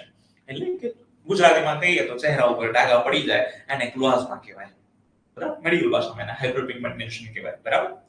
તો એ વધારે પડતા જોવા મળે તો એને ક્લોઝમાં કહીએ છીએ. જનરલી પિગમેન્ટેશન જોવા મળતું હોય છે દરેક લોકોને, પણ પ્રેગ્નન્સીની અંદર આ વધારે પડતું થઈ જાય, બરાબર, એટલે આપણે એને શું કહીએ છીએ? બરાબર, ક્લોઝમાં કહીએ. શું કહીએ છીએ? ક્લોઝમાં કહીએ છીએ. હવે બીજા પણ સ્કિન ચેન્જીસ શું થાય છે? જો બરાબર છે, ધીમે બરાબર છે, આ ફંડસની હાઇટ જે છે વધતી જતી હોય છે, એના લીધે, બરાબર, શું થાય છે? તો આવા સ્ટ્રેચ માર્ક જોવા મળે છે. જો દેખાય છે શરીર ઉપર આવા સ્ટ્રેચ માર્ક જોવા મળે, બરાબર, એને આપણે કહીએ છીએ સ્ટ્રાયા ગ્રેવિડમ કહેવામાં આવે છે, બરાબર, સ્ટ્રાયા ગ્રેવિડમ કહેવામાં આવે છે. આ તમને ક્યાં જોવા મળે? બરાબર, તો ખાસ કરીને જે પીઠના ભાગે જોવા મળે, લોઅર જે ભાગ છે એની અંદર, અને થાઈ ઉપર જોવા મળે આવા સ્ટ્રેચમાં. એને શું કહેવાય છે? સ્ટ્રાયા ગ્રેવિડમ કહેવાય. ઓકે, પછી આવી બીજી એક ઊભી લાઈન તમને દેખાતી હશે. જો આ જે એમ્બિલિકલ છે, એમથી ક્રોસ કરીને એક લાઈન દેખાય છે તમને? જો આ જે લાઈન છે, ઓકે, એને આપણે લિનિયા નાઇગ્રા કહીશું. લિનિયા નાઇગ્રા. પ્રશ્ન પૂછાયેલો છે આવો, બરાબર. પ્રેગ્નન્સીની અંદર પેટ ઉપર અથવા તો ફંડસના ભાગે જે ઊભી લાઈન જોવા મળે છે એને આપણે શું કહીએ છીએ? લિનિયા નાઇગ્રા, બરાબર. શું કહીએ છીએ? લિનિયા નાઇગ્રા. અને બીજું જે છે આમ સ્ટ્રેચમાં છે ને સ્ટ્રાયા ગ્રેવિડમ કહેવામાં આવે છે. એક નાઇગ્રા વોટરફોલ છે, નાઇગ્રા જે છે વોટરફોલ છે, તો વોટરફોલ સીધું જ પડે આ રીતે. તો યાદ રાખજો, વોટરફોલ નાઇગ્રા આવે એટલે સીધું જે પડે એને આપણે શું કહીએ? સીધી જે લાઈન હોય, તમને પરીક્ષામાં આવો પ્રશ્ન પૂછાયેલો છે. પ્રેગ્નન્સીમાં બરાબર જે સ્પન્ડસ જે હોય છે એની પર, અથવા તો જે પેટ એબ્ડોમિન હોય છે એની પર એક સીધી લાઈન પ્રકારની જોવા મળે છે, સીધી લાઈન, એને શું કહીએ છીએ? સીધી લાઈન એટલે, બરાબર, જે વોટરફોલ છે સીધો પડે. વોટરફોલ કહો મેં તમને કહું યાદ રાખવા માટે નાઇગ્રા, બરાબર. તો લિનિયા નાઇગ્રા કહીશું એને. ચલો રહેશે યાદ હા કે ના? અને આ જે સ્ટ્રેચ માર્ક હતા, ખેંચાયેલી પટ્ટી આવી ટેડી જોવા મળે, એને આપણે કહીશું સ્ટ્રાયા ગ્રેવિડમ. ચલો યાદ રહેશે હા કે ના? પૂછાઈ ગયેલા છે, બંને પ્રશ્નો પૂછાઈ ગયેલા છે. જો મેં ક્લોઝમાં કહું એ પણ પ્રશ્ન પૂછાઈ ગયો છે પરીક્ષામાં, બરાબર. સ્ટ્રાયા ગ્રેવિડમ સ્ટ્રેચ માર્ક, બરાબર, ઓન એબ્ડોમિન ઉપર તમને સ્ટ્રેચ માર્ક જોવા મળે. આ સિવાય તમને થાઈ ઉપર પણ જોવા મળે. મેં તો તમને કહું સાથળ ઉપર પણ જોવા મળે સ્ટ્રાયા ગ્રેવિડમ. અને લિનિયા નાઇગ્રા ઊભી લાઈન જોવા મળે, એને લિનિયા નાઇગ્રા કહીશું. ચહેરા ઉપર, આંખોની આસપાસ જે ડાઘા જોવા મળે, એમના કપાળ પર જોવા મળે, પ્રેગ્નન્સી માસ્ક કહેવામાં આવે છે, અને ચહેરા અને કપાળ પર જોવા મળે છે, એને આપણે કહીશું ક્લોઝમાં. ચલો ક્લિયર? તો આ થઈ ગયું તમારું સ્કિન ચેન્જીસ. આ શું થઈ ગયું તમારું? Skin changes. આગળ જોઈએ એમનોરિયા તો તમને આવડી ગયું છે પહેલાથી એમનોરિયા એટલે શું તો માસિક સ્ત્રાવ બંધ થઈ જવું માસિક સ્ત્રાવ બંધ થઈ જાય એને શું કહેવાય એમનોરિયા પરમિનન્ટ બંધ થઈ જાય 45 50 વર્ષની ઉંમરે બરાબર 55 વર્ષની ઉંમરે થઈ જાય તો લેટ મોનોપોઝ કહેવાય અને નોર્મલ થઈ જાય તો મેનોપોઝ કહેવાય મેનોપોઝ બ્રેસ્ટ ચેન્જીસ એના બરાબર જે કહેવાય કે એની સાઈઝ જે છે એનલાર્જ થઈ જાય છે વધી જતી હોય છે બરાબર ટેન્ડરનેસ જોવા મળે છે થોડા સોફ્ટ પ્રકારના થઈ જતા હોય છે પ્રેગ્નન્સી ટેન્ડરનેસ જોવા મળે ચલો ક્લિયર મોર્નિંગ સિકનેસ 50% સ્ત્રીઓમાં 4 વીક થી લઈને 14 અઠવાડિયામાં વહેલી સવારે બીમાર હોય એવું ફીલ થાય ઉબકા ઉલટી શરૂ થઈ જાય એને આપણે કહીએ છે મોર્નિંગ સિકનેસ કહીએ છીએ એને શું કહીએ છીએ મોર્નિંગ સિકનેસ તો પૂછાયેલું છે બ્લેડર ઇરિટેબિલિટી બરાબર તો આની અંદર મૂત્રાશય વારંવાર ખાલી કરવું પડે છે આપણે વાતચીત કરી લીધી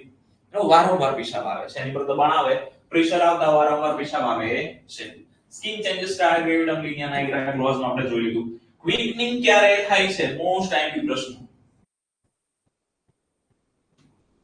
16 થી 20 અઠવાડિયે ક્વિકનિંગ જોવા મળે છે આવો પ્રશ્ન પૂછાઈ ગયો જો કયા પ્રશ્નો આટલામાંથી પૂછાયો તમને કહી દઉં આ એમનોરિયા વાળો પૂછાઈ ગયો છે મોર્નિંગ સિકનેસ વાળો પૂછાઈ ગયો છે બરાબર વારંવાર પેશાબ આવવો એ સ્ટાયર ગ્રેવિડમ લિનિયા નાઇગ્રા ક્લોઝમાં ક્વિકનિંગ બધા પ્રશ્નો પૂછાઈ ગયેલા છે આમાંથી ટેન્ડરનેસ એટલે સોફ્ટનેસ થાય બરાબર બ્રેસ્ટ છે એમાં થોડું સોફ્ટ પણ જોવા મળે પ્રેગ્નન્સીના લીધે બરાબર ચલો એનલાર્જ થાય અને સોફ્ટનેસ જોવા મળે છે આના સિવાય બીજા પણ ચેન્જીસ થાય છે આપણે આગળ જોઈશું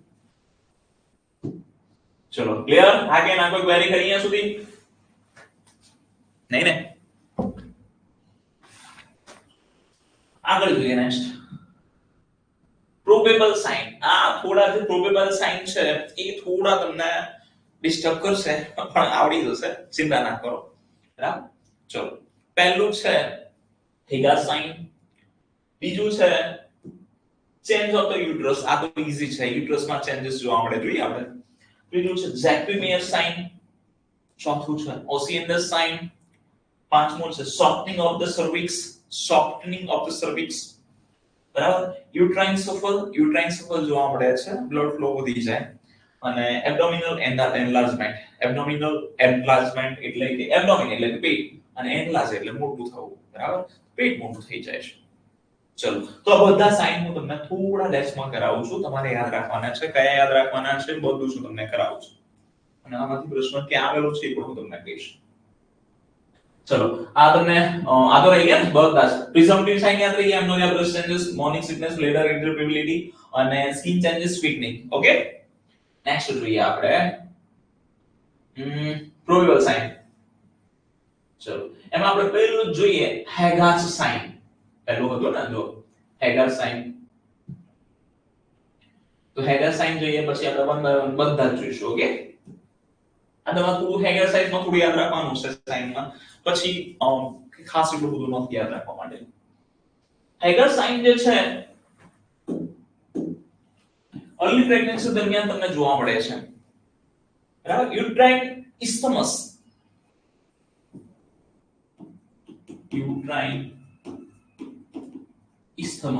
આ શું હોય છે તો હમણાં ફિગરમાં બતાવો ગર્ભાશય હોય છે ને ગર્ભાશય એનો એક ભાગ છે નીચેનો ભાગ જે છે ને એને બરાબર ઇસ્થમસ કહેવામાં આવે છે પ્રેગ્નન્સીમાં શું થાય છે જ્યારે પ્રેગ્નન્સી થાય ને જો હું તમને ફિગરમાં પહેલા બતાવો એ દેખાય તો ઠીક છે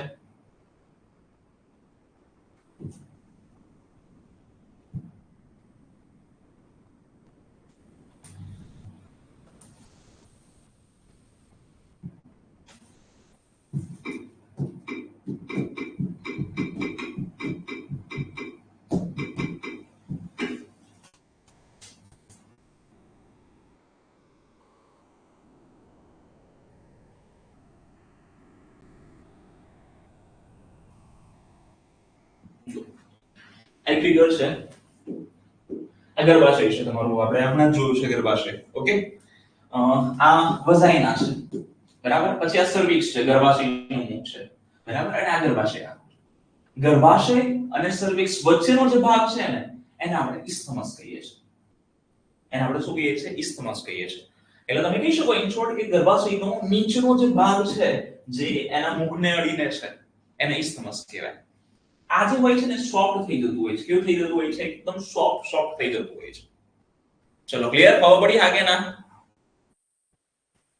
ચલો તો આને આપણે કહીએ છીએ ઇસ્થમસ. બરાબર? ગર્ભાશયનો નીચેનો ભાગ છે ને ઇસ્થમસ કહેવાય છે. આ સોફ્ટ થઈ જતું હોય છે. હવે સોફ્ટ થવાના લીધે આપણે શું જાણી શકીએ એ જોઈએ આગળ.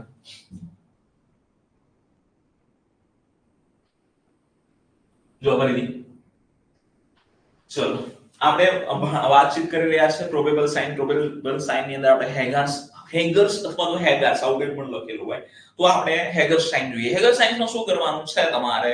તો આની અંદર છે ને ગર્ભાશયનો જે નીચેનો ભાગ છે, ગુજરાતીમાં આપણે સિમ્પલ ભાષામાં કહો પહેલા, ગર્ભાશયનો જે નીચેનો ભાગ છે ને એ સોફ્ટ થઈ જાય છે. એ સોફ્ટ થવાના લીધે બરાબર છે, એ સોફ્ટ થવાના લીધે તમે એને સોફ્ટ છે એવું ફીલ કરી શકો. આવું જે સાઇન છે એને હેગર્સ સાઇન કહેવાય. કઈ રીતે ફીલ કરાય સમજાવું છું. પણ ઇટ મીન્સ કે તમને ફીલ થાય કે ભાઈ આ સોફ્ટ થઈ ગયું છે તો ત્યારે સમજવાનું કે પ્રેગ્નન્સી છે. બટ આઉટડેટેડ આ જે છે ને આઉટડેટેડ ટેસ્ટ છે એક પ્રકારનો પ્રેગ્નન્ટ. પહેલા આ હેગર સાઇન ચેક કરતા હતા. હવે હેગર જે સાઇન છે એ આપણે ચેક કરતા હતા કે પ્રેગ્નન્સી છે કે નહીં એના માટે. અત્યારે હાલ નથી જરૂર પડતી એની. ઓકે, આઉટડેટેડ છે પણ આપણે પરીક્ષા પૂરતું યાદ રાખવાનું છે. તો એમાં શું કરવામાં આવે છે? ફિગર હોય તો બતાવો તમને. ફિગર નથી અહીંયા, સોરી. ચલો અહીંયાથી સમજાય દો. તમારો જે જમણો હાથ છે, જમણો હાથ,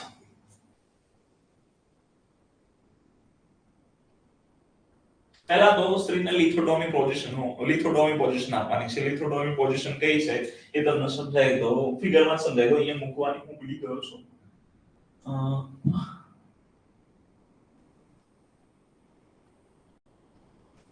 લિથોટોમી પોઝિશન પહેલા સમજાવો.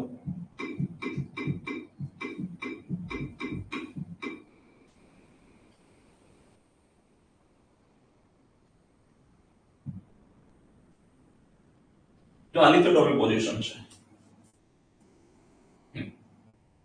આ જે પોઝિશન છે લિથોટોમી પોઝિશન છે. તો તમારે જે પણ લેડીઝ છે, જે પણ મહિલા છે એને લિથોટોમી પોઝિશન ની અંદર તમારે બરાબર છે એને સુડાઈ દેવાની છે. હવે તમારે શું કરવાનું છે? તમારો જે જમણો હાથ, પહેલા તો તમારે ગ્લોવ્સ પહેરવા પડે. બરાબર? શું પહેરવા પડે? ગ્લોવ્સ પહેરવા પડે. ગ્લોવ્સ પહેરીને જે જમણો હાથ છે એ તમારા વજાઇનલ જે છે એમાં ઇન્ટરકોર્સ કરવાનો છે. અને ડાબો હાથ જે છે બરાબર એ તમારે પીઠ ઉપર રાખવાનો છે. પીઠના નીચેના ભાગ, ગર્ભાશય જે હોય ને ત્યાં રાખવાનો છે. પછી બંનેને તમારે પુશ કરવાનું છે. આ રીતે તમારી આંગળી આમ નજીક લાવવાની છે. જો તમને આંગળી ફીલ થાય તમારી બંને, માન લો કે એક અહીંયા ટીશ્યુ છે, એક ટીશ્યુ છે બરાબર, જો બતાવું આ ટીશ્યુ છે બરાબર. હવે આ નીચેનો ભાગ છે તો નીચેના ભાગમાંથી આપણે ફિંગર્સ આ રીતે રાખીશું ચેક કરવા માટે. અને ઉપરનો પીઠ વાળો ભાગ છે, ઉપરનો એબ્ડોમિનનો નીચેનો લોઅર ભાગ છે, ત્યાં તમે નાખશો અને આ રીતે ફીલ કરશો તો તમને બંને આંગળી ફીલ થશે. બરાબર? બંને આંગળી ફીલ થશે અથવા તો તમને સોફ્ટ લાગશે. શું લાગશે? સોફ્ટ. જો સોફ્ટ લાગે અથવા તો બંને આંગળી એકબીજાને ફીલ થાય તો તમે કહી શકો કે એને પ્રેગ્નન્સી છે. કેમ કે મેં તમને કહું તો ગર્ભાશયનો જે નીચેનો ભાગ છે એને શું કહેવાય? ઇસ્થમસ. આ જે ભાગ છે આ દરમિયાન બહુ સોફ્ટ થઈ જતો હોય છે. એના લીધે તમે બંને જે આંગળીઓ છે ફીલ કરી શકો અથવા તો એ તમને એકદમ સોફ્ટ લાગતું હોય છે. આ છે હેગર સાઇન્સ, કઈ નથી બીજું. બરાબર? હેગર સાઇન. બરાબર? ચલો ખબર પડી હા કે ના? ફિગરમાં પણ બતાવી દઉં તમને. હવે જો ફિગરમાં તમારો જે જમણો હાથ છે આપણે વજાઇનલ રૂટ મારફતે આપણે અંદર નાખીશું આ રીતે બરાબર, ગ્લવ્સ સાથે. અને બીજો હાથ છે એ તમારા પેટના ઉપરના ભાગે રાખીશું અને બંને હાથ જો ટચ કરાવે છે તો બંને આંગળી એકબીજાને ફીલ થશે. બરાબર? જો ફીલ થાય તો તમારે સમજવાનું કે આ હેગર સાઇન છે અને એ પ્રેગ્નન્સી પ્રોબેબલ સાઇન છે. અર્લી પ્રેગ્નન્સી નું શું છે? પ્રોબેબલ સાઇન છે, એટલે કે પ્રેગ્નન્સી રહેવાની શક્યતા છે. ઓકે, ચલો પડી ગઈ ખબર હા કે ના? પ્રેગ્નન્સીના 6 થી 12 અઠવાડિયા દરમિયાન કરવામાં આવે છે. પ્રેગ્નન્સી છે કે નહીં જાણી શકાય છે. બરાબર? યુટ્રસ કેટલા મહિના કેટલું છે એ તમે જાણી શકો. બટ મેં તમને કહું આઉટડેટેડ છે એટલે યુઝ નથી થતો. બરાબર? યુઝ ઘણી જગ્યાએ થતો પણ હોઈ શકે, એવું નથી. સ્ત્રીને બ્લેડર ખાલી કરાવજો આના માટે થોડી ખાલી માહિતી છે જોઈ લો. સ્ત્રીના બ્લેડર ખાલી કરાવો. પહેલા તો તમારે મૂત્રાશય છે એને ખાલી કરાવી દેવા માટે ટેસ્ટ કરતી વખતે લિથોટોમી પોઝિશન આપવાની અને ગ્લોવ્સ પહેરવા સ્ટરાઇડ કરવાના જેથી ઇન્ફેક્શન ના લાગે. અને એક્ઝામિનેશન કેવી રીતે કરવાનું મેં તમને સમજાવી દીધું, તમે વાંચી લેજો અહીંયા. ઇન્ટરનલ હેન્ડ છે તમારે ઇન્સર્ટ કરવાનો છે, એક્સટર્નલ હેન્ડ છે તમારું ઉપરથી બરાબર થોડું હળવું પ્રેસ કરવાનું છે અને મેચ મતલબ ફીલ કરવાનું છે તમને સોફ્ટનેસ ફીલ થાય છે કે નહીં. ચલો આ હેગા સાઇન છે બરાબર, બહુ સિમ્પલ છે, બહુ સિમ્પલ છે. હવે તમને આવડી ગયું. આ થોડી માહિતી મેં એટલા માટે આપી કે તમને યાદ રહે. બટ પડી ખબર? આગળ જોઈએ નેક્સ્ટ સાઇન બરાબર. Changes in uterus. ગર્ભાશયનું કદ, એનો આકાર, એની કન્સિસ્ટન્સી, એની સોફ્ટનેસ બધું બદલાઈ જતું હોય છે ગર્ભાશયમાં. પ્રેગ્નન્સીની અંદર ગર્ભાશયનું જે કદ છે એ પણ બદલાઈ જાય છે. ગર્ભાશય આટલું હોય આટલું થઈ જતું હોય છે. ગર્ભાશયનું વજન 60 ગ્રામ હોય છે વધીને બરાબર 1 કિલો 2 કિલો બરાબર 1 કિલો જેટલું થઈ જતું હોય છે. આપણે જોઈશું આગળ ફિગર શું કહેવાય નંબર સાથે એક્ચ્યુઅલ ડેટા સાથે. તો આ બધા ચેન્જીસ ગર્ભાશયમાં જોવા મળે છે. એટલે યુટ્રસમાં ચેન્જીસ જોવા મળે છે. યુટ્રસ એટલે ગર્ભાશય થાય હો. ચલો ઝેક્વિમિયસ અથવા ચેડવિક સાઇન. ઝેક્વિમિયર અથવા તો ચેડવિક સાઇન. ઝેક્વિમિયર અથવા તો ચેડવિક સાઇન કોને કહેવામાં આવે છે? તો વજાઇના, વલ્વા એટલે વજાઇનાનો અને વજાઇનાથી વાત કરીએ આપણે વજાઇનાનો બરાબર યોની બરાબર જે વજાઇના યોની છે બરાબર યોનીથી લઈને જે સર્વિક્સ છે ગર્ભાશયનું મુખ આપણે જોયું પેલા યોની મતલબ વજાઇના હોય પછી સર્વિક્સ હોય તો આ જે ભાગ છે ત્યાં તમને જાંબલી રંગ જેવું જોવા મળે છે. જાંબલી રંગ જેવું શું થાય જોવા મળે છે એને આપણે કહીશું ઝેક્વિમિયર અથવા તો ચેડવિક સાઇન. બરાબર. આ બ્લડ ફ્લો વધી જવાના લીધે આવું તમને દેખાતું હોય છે. એને આપણે કહીશું ઝેક્વિમિયર ચેડવિક સાઇન. ઝેક્વિમિયર્સ અથવા તો ચેડવિક સાઇન. ચલો હેગા સાઇનમાં આપણે જોઈ લીધું લિથોટોમી પોઝિશન વાળું બરાબર. ઝેક્વિમિયર્સ અથવા તો ચેડવિક ની અંદર વાયોલેટ કલર જોવા મળે. વજાઇના અથવા તો સર્વિક્સ છે તમને વાયોલેટ કલર જેવું તમને જોવા મળે. એકદમ પ્યોરલી ડાર્ક ના હોય પણ એવા કલરનું તમને જોવા મળે. ચલો ક્લિયર. ઓસિન્ડર સાઇન.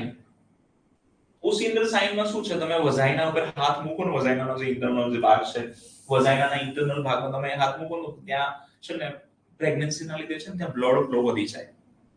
હવે તમે વિચારો કે બ્લડ ફ્લો વધે, બ્લડ ફટાફટ આવતું હોય તો તમને ફીલ થાય.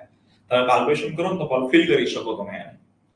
તો વજાઇનાનું જે ઇન્ટરનલ પાર્ટ છે એ ફોર્નિક્સ કહેવાય એને. તમારે નથી યાદ રાખવાનું પણ યાદ રાખવાનું વજાઇનલ ફોર્નિક્સમાં અંદરના ભાગમાં તમે જો ત્યાં હાથ રાખશો વજાઇના છે ત્યાં તો તમને બ્લડ ફ્લો જે છે ને ફીલ થશે. એટલે કે બ્લડ જતું હોય આવતું હોય એવું તમને ફીલ થાય બરાબર. એને કહેવાય છે ઓસિન્ડર સાઇન. એને શું કહેવાય છે? ઓસિન્ડર સાઇન. પછી સોફ્ટનિંગ ઓફ ધ સર્વિક્સ. સોફ્ટનિંગ એટલે સોફ્ટ થઈ જાય. સર્વિક્સ એટલે ગર્ભાશયનું મુખ સોફ્ટ થઈ જાય છે બરાબર, પતલું થઈ જાય છે, સોફ્ટ થઈ જાય છે. યુટેરાઇન સફલ. યુટેરાઇન સફલ એટલે કે ગર્ભાશયની અંદર બ્લડ ફ્લો વધી જાય છે, બધું કંઈ ખાસ નથી બરાબર. એબ્ડોમિનલ એન્લાર્જમેન્ટ. એબ્ડોમિનલ એન્લાર્જમેન્ટ એટલે કે પેટ મોટું થઈ જવું. બસ તમારે 3 સાઇન મુખ્યત્વે હતા મેં તમને કરાવી દીધા. પહેલું તમને હેગા સાઇન બરાબર પેલું જે ઇસ્થમસ છે સોફ્ટ થઈ જાય એ રહ્યું. પછી ઝેક્વિમિયર વજાઇના વાળો ભાગ તમને જાંબલી લાગે બસ એટલું યાદ રાખવાનું આપણે. એને ઝેક્વિમિયર અથવા તો ઝેક્વિમિયર્સ અથવા તો ચેડવિક સાઇન કહેવામાં આવે છે. ઓસિન્ડર સાઇનમાં તમને ફીલ થાય. તમે હાથ રાખો ને પાલ્પેટ કહેવાય. આપણે હાથ રાખીને જે ફીલ કરીએ ને એને પાલ્પેશન ની ક્રિયા કહેવાય. તો તમે પાલ્પેટ કરશો તો તમને ત્યાં બ્લડ ફ્લો જઈ રહ્યો છે આવી રહ્યો છે ફીલ થાય અને ઓસિન્ડર સાઇન કહેવામાં આવે છે. આ બધું જ પ્રેગ્નન્સીમાં જોવા મળે.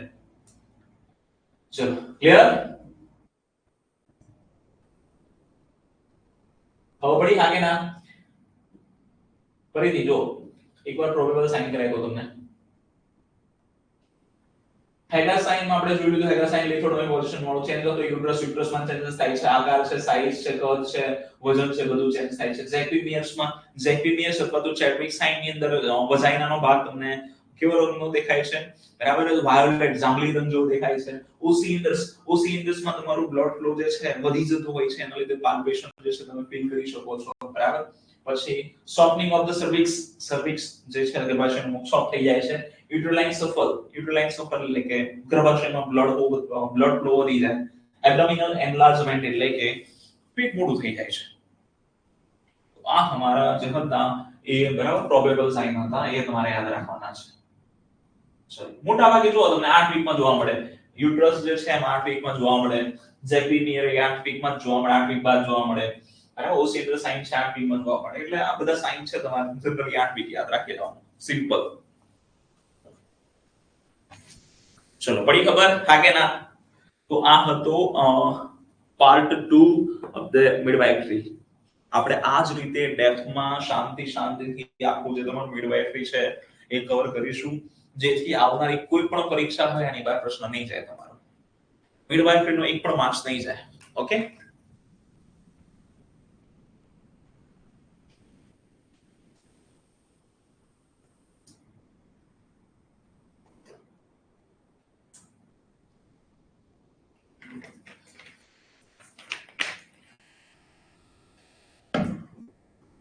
હવે તમારી ક્વેરી હોય મને જણાવી શકો, પ્રશ્નો હું પૂછવા હોય તો પૂછી શકો.